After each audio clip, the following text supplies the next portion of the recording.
All things exist in the human imagination.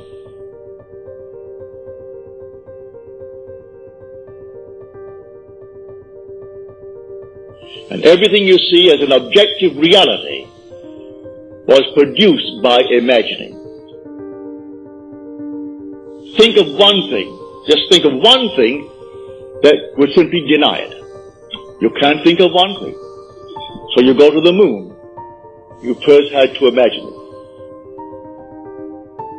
Had to imagine everything concerning the machine that took you to the moon.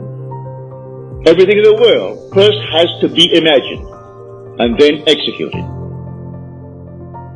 The intelligence to do it will come, but you take the blueprint first and conceive it and dwell in it as though it were true. And no power on earth can stop it from becoming so.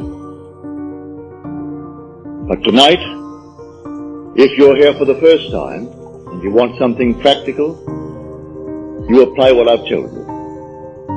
First, have an objective. You must have an objective. You can't say, well, I don't know what I want. Well, all right. Come back the next time. Ask yourself, what would I like of life?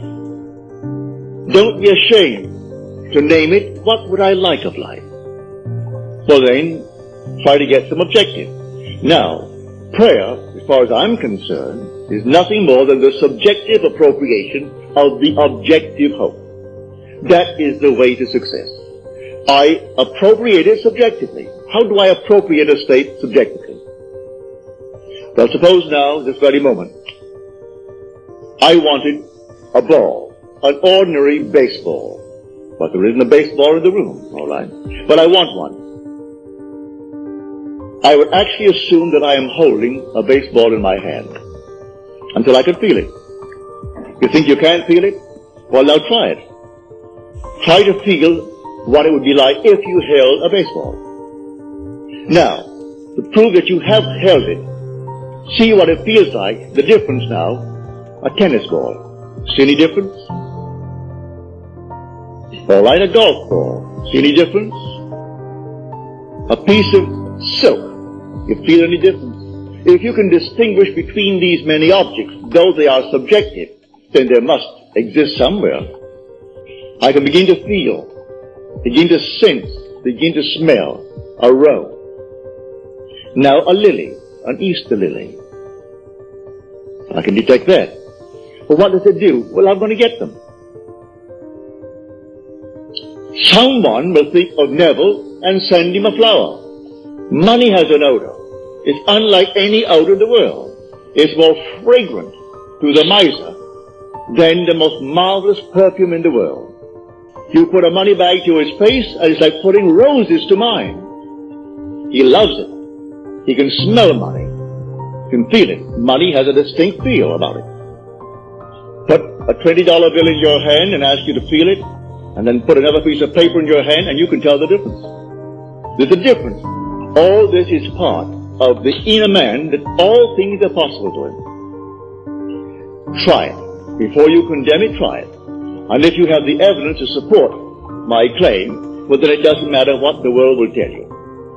If he laughs at you, so what? So they laughed at everyone who had an idea that seemed a little bit off-center. Always laughed at it. They laughed at the idea of going to the moon. Well, now it's an accomplished fact. There are still those who won't believe it happened, you know, because they don't want to believe it ever happened. There are those who said you couldn't go down and actually live underwater.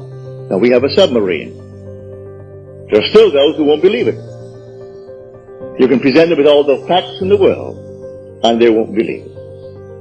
So I tell you, you try it first. And if it proves itself in performance, it doesn't really matter what the whole vast world thinks. So tonight, take a goal. Make it a lovely goal, either for yourself or for another. Any time that you exercise your imagination lovingly on behalf of another, you're mediating God to that other. So, bring a friend before your mind's eye. Represent him to yourself as the man or the woman that you would like them to be. And don't tell them, ask for no praise, just assume that they're talking to you and telling you the most marvelous news about themselves. And you congratulate them on that good news. And go your own way. Believe in the reality of that imaginal act. It may happen tomorrow. It may happen the day after, or a week later, or a month later. It has its own appointed hour. And it is ripening and it's going to flower. So don't be concerned. Leave it alone. And it will come to pass. So this is what I mean by feeling is the secret. I catch the mood, the feeling that would be mine if I were what I want to be.